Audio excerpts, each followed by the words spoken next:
బ్రహ్మగారు చెప్పిందన్న అక్షర సత్యం అయిందో లేదో నాకైతే తెలియదు, కానీ పెద్దలు చెప్పిన మాట మాత్రం అక్షర సత్యములా. ఎందుకు చెప్తున్నా ఈ ముచ్చట అంటే పక్కపొంటి వీడియో వస్తుంది చూడు ఒకసారి.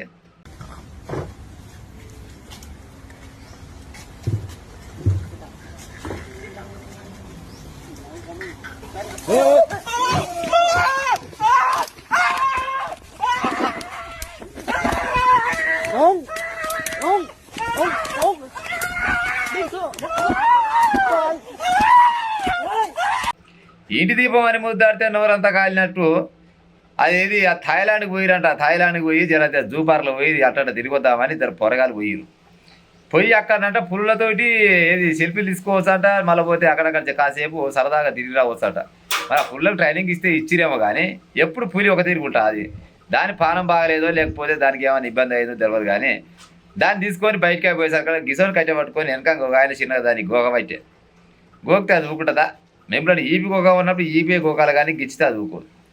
పోయి తిరిగి వస్తారు ఊరిగా తిరిగి రావాలి, కానీ దాని చిన్నపాటి గోగేసరికల్లా దానికి కోపం వచ్చింది. అట్టనే పంజా చేసిన సరికల్లా ఓ లవో దిబో అని వయ్య సస్తిరా అని అంటే నువ్వు సచ్చినా ఇచ్చి పెడుతుందా బతికినా ఇచ్చి పెడతా చెప్పు. అది పులేనా? ఎంత ఉన్నా కానీ నోరు లేని జీవేనా. అదేదో యమదొంగ సినిమా డైలాగ్ ఉంటుంది కదా, ఓ గా డైలాగ్ మళ్ళీ గుర్తొస్తట్టు చేసింది చూడని.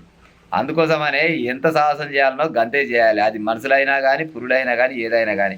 అతక శాంతానికి పోతే ఉన్న చూసిపోయింది అన్నట్టు చూడరి. ఏడు కాడికి పులి పలకజీరి ఇచ్చి పెట్టిందట. మరి ఆడు బతికిండా సచ్చిండా కూడా తెలియదు. దవాఖానకి వేసుకపోయినంట. ఓ గట్ల ఉంది ముచ్చట.